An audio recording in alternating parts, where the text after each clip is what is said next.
সুপ্রিয় দর্শক, সবাইকে স্বাগতম জানাচ্ছি। সাথে রয়েছে আমি আব্দুল খালিক। আমি আপনাদেরকে দেখাচ্ছি ইফতার বিতরণের দৃশ্য। জালালাবাদ সমাজ উন্নয়ন সংস্থা আয়োজিত পবিত্র মাহে রমজান মাসে এই অসহায় দরিদ্র পথচারী রোজাদারদের মধ্যে ইফতার বিতরণ করা হচ্ছে।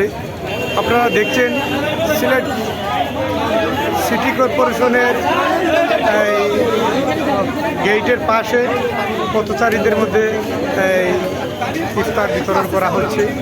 আপনারা জানেন, আপনাদেরকে জানিয়ে রাখি, জালালাবাদ সমাজ উন্নয়ন সংস্থা আর্থ মানবতার কল্যাণে কাজ করে যাচ্ছে।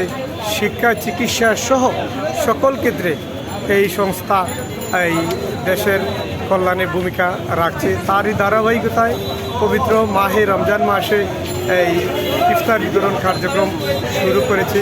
আপনারা দেখছেন এই সেই কার্যক্রমের অংশ হিসাবে এই সিলেটে ইফতার বিতরণ করা হচ্ছে। আপনারা দেখছেন এই রোজাদারগণ এই ইফতার গ্রহণ করছেন এবং তারা এই বিতরণ করছেন। আমরা দেখতে পাচ্ছি জালালাবাদ সমাজ উন্নয়ন সংস্থার এই দায়িত্বশীল নেতৃবৃন্দ রয়েছেন। তারা এই সেই অনুষ্ঠানটি সুন্দরভাবে পরিচালনা করছেন।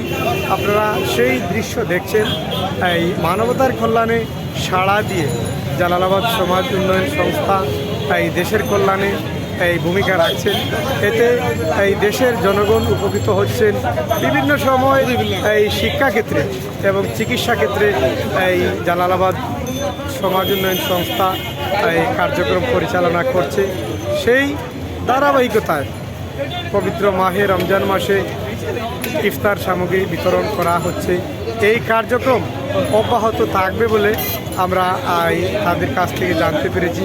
তো আমরা আপনাদেরকে দেখাচ্ছি এই কার্যক্রম চলছে। পথচারীরা ইফতার সংগ্রহ করছেন, এই ইফতার নিয়ে যাচ্ছেন।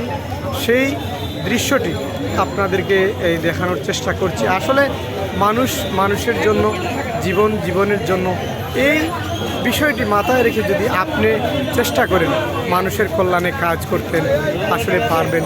মানুষের কল্যাণে কাজ করতে হলে আসলে জনপ্রতিনিধির প্রয়োজন হয় না।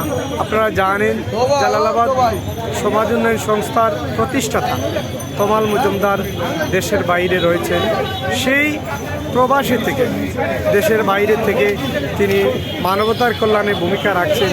সেই ভূমিকার ধারাবাহিক অংশ হিসাবে আজকে ইফতার সামগ্রী বিতরণ করা হচ্ছে।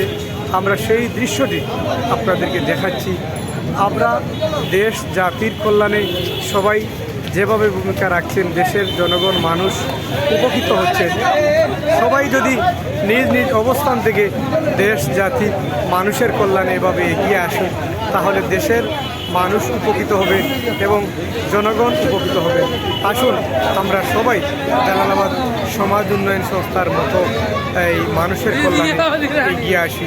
এই আশা প্রত্যাশা রেখে আজকের মতো এখানেই বিদায় নিচ্ছি। আবারও কোনো এক এই অনুষ্ঠানে ভিডিও চিত্রের মাধ্যমে দেখা হবে। সবাইকে পবিত্র মাহে রমজানের শুভেচ্ছা জানিয়ে আজকের মতো আমি আব্দুল খালিক বিদায় নিচ্ছি। সবাইকে ধন্যবাদ। আসসালামু আলাইকুম ওয়া রাহমাতুল্লাহি ওয়া বারাকাতুহু।